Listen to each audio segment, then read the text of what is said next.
What happens when love turns into punishment? That's stage 2 of a narcissistic relationship. If you missed stage 1, the meeting and the love bombing, see the links of the 2 episodes in the description to catch up. Now in episode 3, you'll see the shift I never saw coming. The second narcissistic abuse stage is devaluation, which includes control and gaslighting. Devaluation often starts small, with compliments changing to criticisms or mockery. Here's how my devaluation happened. It was my first quiet Saturday in weeks. No work. The only plan was to rest. And I decided to take a nap. It felt safe to. Suddenly, I heard my phone ringing and woke up.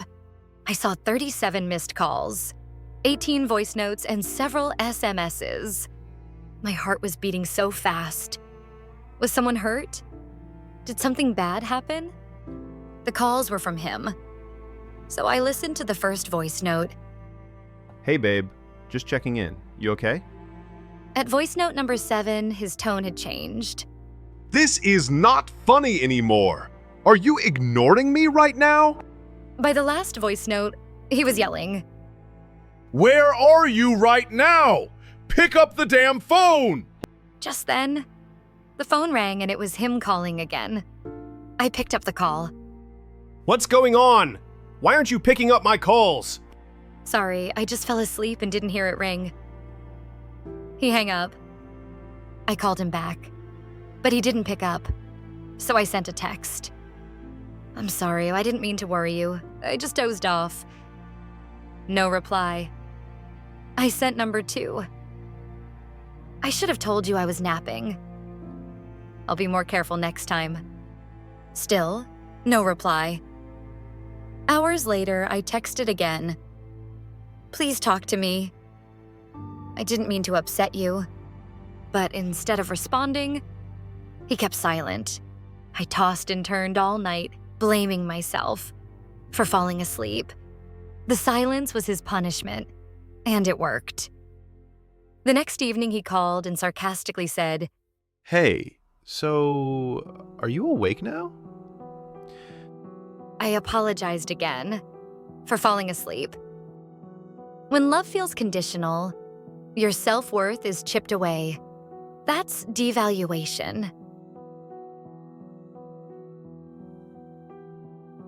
I'd always dreamt of having my own business and had finished a business plan that I believed could be successful. I showed it to him. Here it is. I think this could be a winner. He poked holes in the plan and found reasons why it could not work. It's a little too high level for you, don't you think? I could learn. I've done the research. I really think I can do this. This plan is not realistic. You're good at small things, but this? You'll get overwhelmed and lose money. I tried to argue to prove I was capable, but the more I spoke, the smaller he made me feel. Over time, I started doubting my abilities and ideas. Devaluation doesn't always look like name-calling. Sometimes it's silence. Sometimes it's sarcasm. Sometimes it's a subtle comment that cuts deep. But the message is the same. You're not enough. You'll never be enough. And that's how the cycle begins. Until you're doubting yourself in every area of life. Control is another form of devaluation. Control does not mean being in chains. Sometimes it comes as questions that sound like concern. Sometimes as jealousy disguised as protection. And sometimes as anger that makes you choose between your freedom and keeping the peace. Here are 2 stories of how he controlled me. Church was the one place I still felt safe, surrounded by worship and reminded of God's love. I didn't know that even this place could be tainted. One Sunday after service, I let him know I'll take a few minutes to speak to the pastor. I found him looking furious in the car. You kept me waiting. Do you know how long I've been sitting here? Sorry, I thought you were fine. I was asking Pastor about next week's meeting. Well, I'm not fine. I just got a call from work. They needed me to go in. But now, forget it. I can't show up late. And it's all because you took so long. Sorry, I hadn't known about needing to go to work. I needed the pastor to clarify something. Too late to apologize. And another thing, don't get too close to your pastor. They're not all saints. Some of them have wandering eyes, and I saw the way the pastor looked at you. I had never thought of the pastor that way. Never felt unsafe at church, but his words had smeared it with a black brush. One day I went out with my friends. It had been a long time since I'd seen them.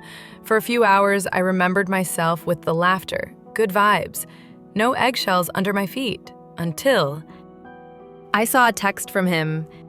Are you really there with your friends? Or with some guy? Are you cheating on me? The anxiety in my stomach returned. It was never just one message with him. Another message was sent. If you're really there, send me a photo, right now.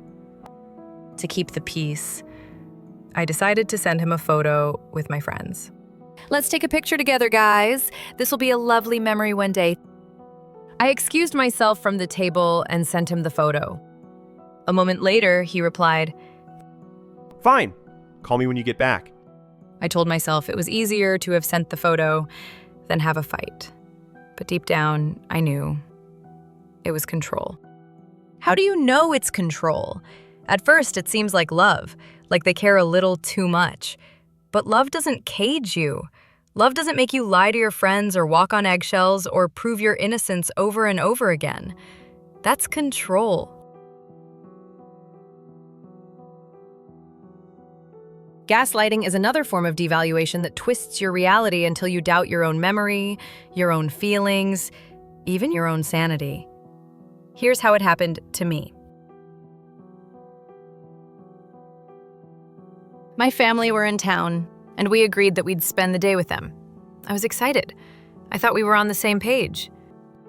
You're leaving? The guests will be here any minute. I told the guys I'd go watch the game with them, and I didn't commit to your thing. Yes, you did.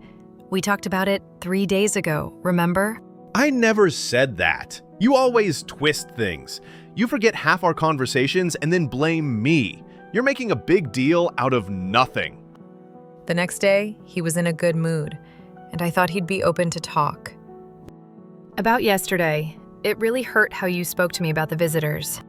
I wouldn't yell if you didn't push me. You know how you get. You bring this on yourself. I was always the problem. His anger outbursts became my fault, and I started to wonder if maybe he was right. I also spoke about the day I went out with my friends. Why did you make me prove I was with them? It felt like you didn't trust me. What are you talking about? I never asked you for proof. Yes, you did. You said if I was really with them, I should send a picture. No, I didn't. I just asked if you were safe. You keep getting your facts wrong. I knew I saw the message. I remembered the pit in my stomach. The way I got my friends to take the photo, my sad smile. I remembered, didn't I? You always blow things out of proportion. Honestly, you need to relax. I worry about you sometimes. The truth was slipping through my fingers. His voice sounded so certain. Slowly, I trusted him more than I trusted myself. 1 year at Thanksgiving, we had lunch with family.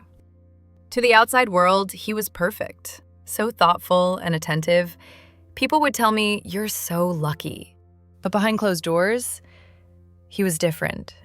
Why were you so loud at the table? You're always trying to show off in front of your family. I wasn't. I was just enjoying myself like everyone else. Do you even know how you looked? Laughing like some woman with no class. You embarrassed me, you fool. Don't ever do that again. Each word was a blow to my self-confidence. I shrank in silence. The next day, he brought me flowers and my favorite chocolates. He was smiling warmly. You know I love you, right? I just get stressed sometimes, but you're the best thing that ever happened to me. Was this the same person? The whiplash was dizzying. First pain, then the reward, and the cycle continued for many years.